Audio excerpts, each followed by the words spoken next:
बुद्धिमत्ता की परीक्षा बहुत पुरानी बात है। उन दिनों आज की तरह स्कूल नहीं होते थे। गुरुकुल शिक्षा प्रणाली थी और छात्र गुरुकुल में ही रहकर पढ़ते थे।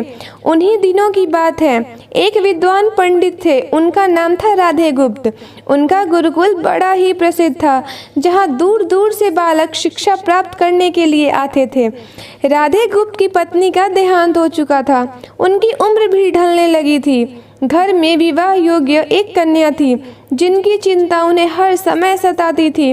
पंडित राधे गुप्त उसका विवाह ऐसे योग्य व्यक्ति से करना चाहते थे, जिसके पास संपत्ति भले ना हो पर बुद्धिमान हो। एक दिन उनके मन में विचार आया। उन्होंने सोचा कि क्यों ना वे अपने शिष्यों में से ही योग्य वर की तलाश करें। ऐसा विचार कर उन्होंने बुद्धिमान शिष्य की परीक्षा लेने का निर्णय लिया। उन्होंने सभी शिष्यों को एकत्र किया और उनसे कहा, मैं एक परीक्षा आयोजित करना चाहता हूँ। इसका उद्देश्य यह जानना है कि कौन सबसे बुद्धिमान है। मेरी पुत्री विवाह योग्य हो गई है और मुझे उसके विवाह की चिंता है, लेकिन मेरे पास पर्याप्त धन नहीं है। इसीलिए मैं चाहता हूँ कि सभी शिष्य विवाह में लगने वाली सामग्री एकत्र करें। भले ही इसके लिए चोरी का रास्ता क्यों ना चुनना पड़े, लेकिन सभी को एक शर्त का पालन करना होगा। शर्त यह है कि किसी भी शिष्य को चोरी करते हुए कोई देख ना सके।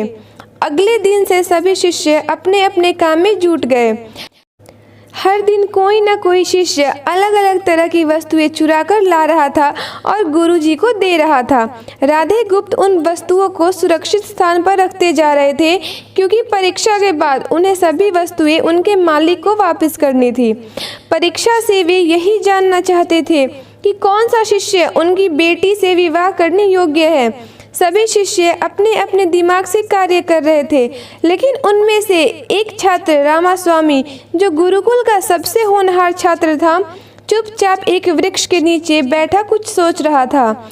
उसे सोच में बैठा देख राधे गुप्त ने कारण पूछा।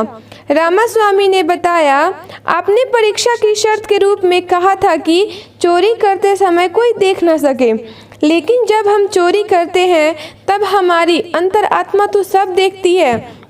हम खुद से उसे नहीं छुपा सकते। इसका अर्थ यही हुआ ना कि चोरी करना व्यर्थ है।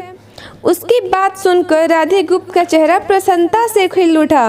उन्होंने उसी समय सभी शिष्यों को एकत्र किया और उनसे पूछा, आप सबने चोरी की? क्या किसी ने देखा? सभी ने इनकार में सिर हिलाया। तब राधे गुप्त बोले, बच्चों, क्या आप अपने अंतर्मन से भी इस चोरी को छुपा सके? इतना सुनते ही सभी बच्चों ने सिर झुका लिया। इस तरह गुरुजी को अपनी पुत्री के लिए योग्य और बुद्धिमान वर मिल गया। उन्होंने रामास्वामी के साथ अपनी पुत्री का विवाह कर दिया। साथ ही शिष्यों द्वारा चुराई गई वस्तुएं उनके मालिकों को वापस कर बड़ी विनम्रता से क्षमा मांग ली। शिक्षा। दोस्तों, हमें इस प्रसंग से यह शिक्षा मिलती है कि कोई भी कार्य अंतर्मन से छिपा नहीं रहता है और अंतर्मन ही व्यक्ति को सही रास्ता दिखाता है। इसीलिए मनुष्य को कोई भी कार्य करते समय अपने मन को ज़रूर टटोलना चाहिए, क्योंकि मन सत्य का ही साथ देता है। दोस्तों, अगर आपको ये वीडियो पसंद आई हो तो आप इस वीडियो को लाइक शेयर करना और इस चैनल को सब्सक्राइब करना ना भूलें। धन्यवाद।